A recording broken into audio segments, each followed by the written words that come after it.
What's up, humans? And welcome to a new Psicoactivo. Okay, so I listened to what you had to say.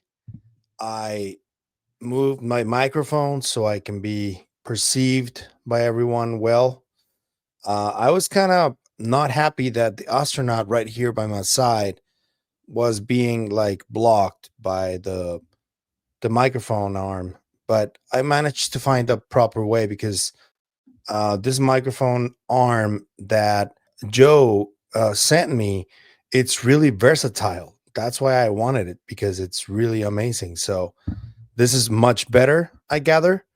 But yeah, happy Sunday, everybody. I hope everybody's doing well. I wanted to, first of all, if you like the content, hit the like and subscribe buttons. It really helps the channel keep going. We're about to hit 17,000 subscribers. You can also comment or share anywhere you like. You can also become a member if you like the content.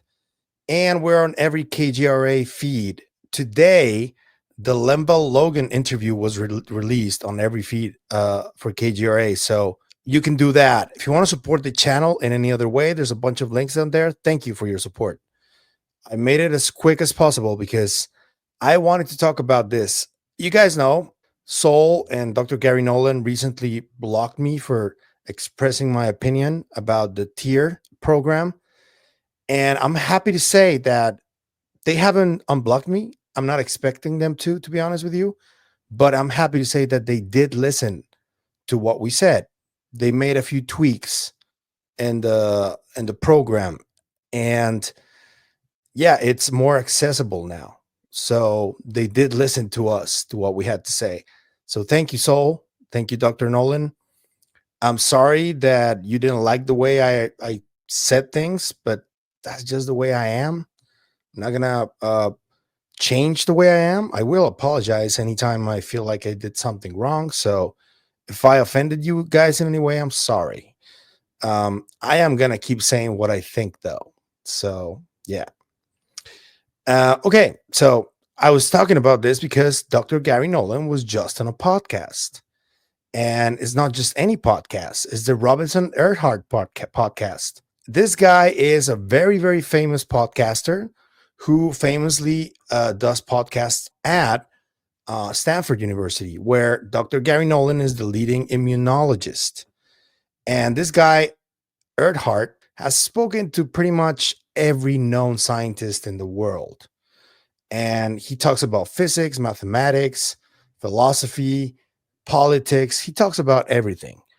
And I was kind of surprised that he hadn't spoken about UFOs yet, because the guy is really curious. I've been following him for a little while. And I know I was happy to see that Dr. Garry Nolan made it to the podcast, because I was kind of waiting for Robinson to like announce either Dr. Nolan, Dr. Jacques Vallée, Dr. Hal Puthoff, which were like the obvious choices for his type of content. Now that we have Dr. Nolan, I'm happy to tell you guys that they did talk about pretty much everything. And I found it really interesting that Dr. Nolan talks about the possible theories of what UAP can be.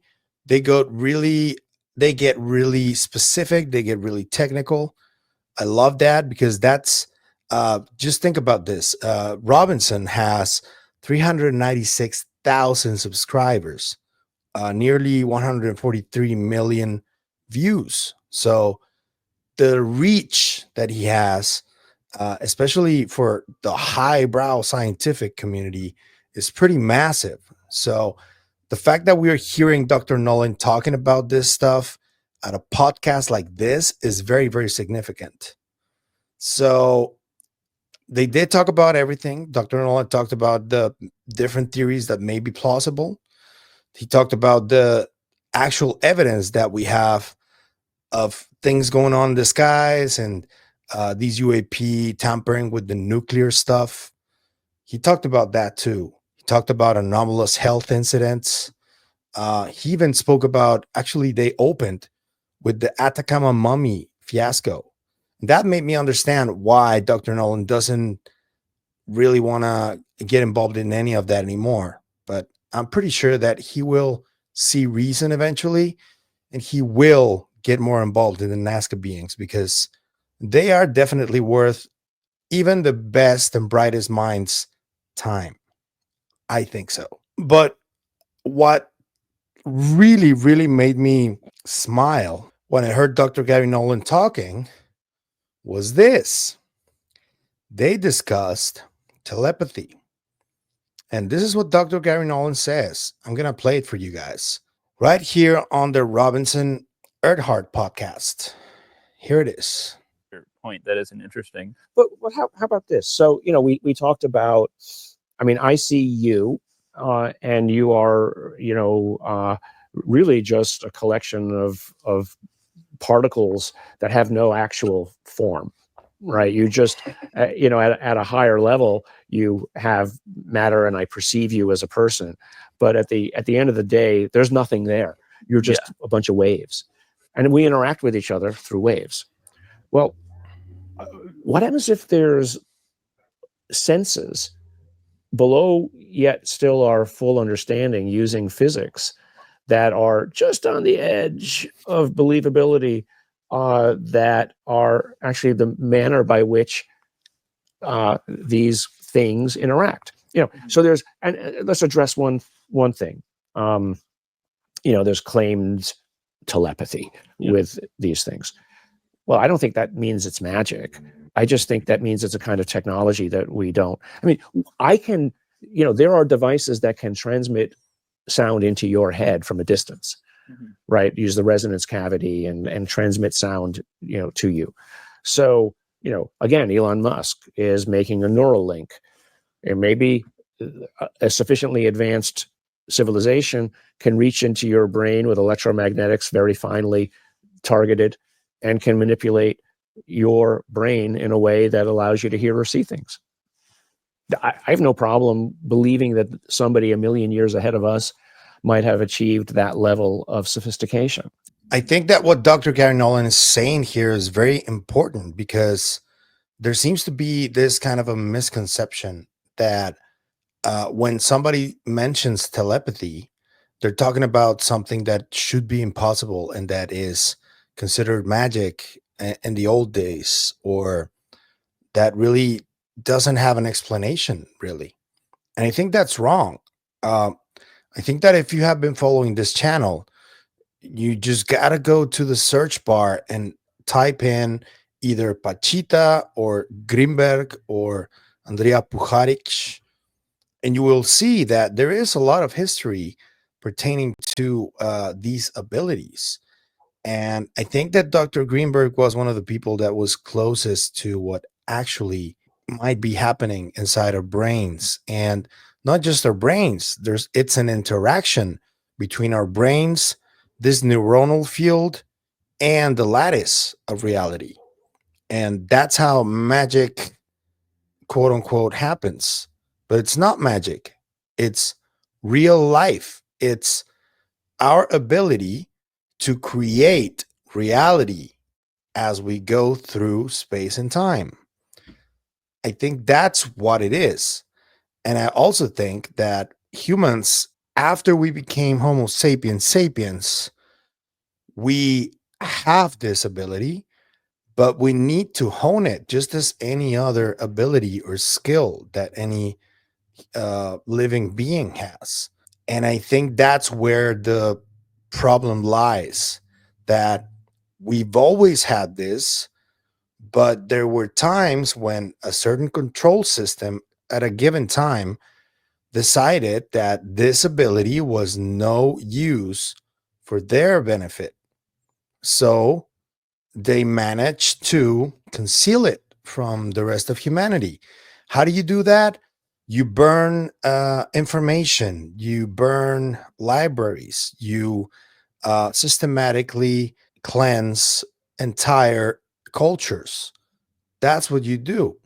And I made a mistake a few weeks ago when I said that history is for those who win wars, and then I mentioned the Nazis. I'm sorry I did that. What I meant to say is that the Nazis did have a lot of information, a lot of art that they either misplaced or destroyed. A lot of it was recovered as well, but they did hoard a lot of these things that talked about our real ancient history. And the winner of the war was the United States. And what have they been doing? Kind of the same thing. If you take a look at all of the Middle Eastern countries where they ascertained their presence, there are McDonald's in places like that already, if you get what I mean. So, yeah, this knowledge has always been there. There is literature, although very limited because it's been destroyed. There are protocols, there are like oral traditions that teaches us how to use and how to get the best out of these skills or abilities. And we just forgotten about them. And Dr. Nolan calls them technologies. That is also true, though. I'm not saying it's not, but I'm just saying that it's like ancient knowledge or ancient technology, how to use our brains properly, how to use our perception of reality as it was always meant to be used. The old traditions, shamanistic and mystical traditions, have guides on how to do this. I've been reading Dr. Diana Pasolka's Encounters book, and that's where she talks about these protocols, which I think are very important for people who really want to look into this flow state and this processing of information that you can't just find in any book or any text. It's information that is up there in the collective unconscious. And when she talks about Tim Taylor or Tyler, she says that there are many protocols that he goes through that have to do with proper diet, meditation, weightlifting, many different things that need to be combined in order to get the best results of this information. The cleanest possible channel to get this information. And I think that is part of it. Yes, Dr. Diane Hennessy Powell and Kai Dickens did stumble upon something that is truly incredible and historic. But that doesn't mean that only nonverbal autistic children have this ability. It just means that they're more attuned to it because they lack other senses that can help them coexist with the rest of us. So, what happens? The other senses they have are more developed. For example, the mind and psychology and empathy and all of this stuff. People would call it sixth or seventh sense. I don't know how to call it though, but that's what happens. That's the way I understand it. I think that the rest of humans that are not autistic also have this capability. They're just way too comfortable with the other ones. And most of us don't even know that we have this, you know? And yeah, Dr. Nolan can call it technology. I agree with that to a certain extent. I think it's just another characteristic of humans. That's it. I don't know what you think, but let me know in the comments. What do you think about Dr. Nolan's comments about telepathy?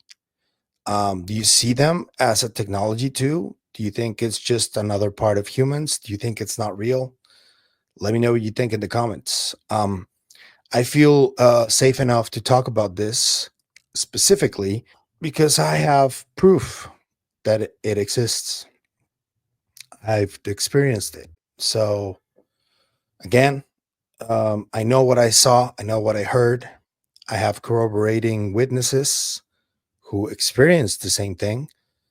I have accounts of a major community of people who know that this happens constantly. I'm talking about the psychedelic community. These protocols that I talked to you guys about, they're protocols without using any type of shortcuts. But historically, psychedelic substances are those shortcuts to get to that level of mind power or mind ability. This one is a controversial one. I accept it. That's why I'm not going to talk about it much, but I will have a podcast talking about it in detail with a specialist. I already know who, but I'm not going to tell you guys because I don't want to spoil it. It's going to be really cool. But yeah, there are many ways of reaching these states. Some of them have to do with millenary traditions. Others have to do with substances. Others have to do with traumatic experiences that people go through and that triggers it. So there are many ways. It's not just one. We will explore these as time goes by, and I'll tell you all about them. That's kind of one of the things that I love doing for this channel. That's what started Psicoactivo, and this search for that flow state and that consciousness connection. And I'm glad that Dr. Nolan is talking about this more openly. Yeah, I'm really glad. Let's keep the conversation rolling, shall we? Let me know what you think in the comments. This is it for me today, but I will see you guys in the next one. Thank you for the support. Remember to stay curious. Remember to stay inquisitive. Don't forget it. Bye.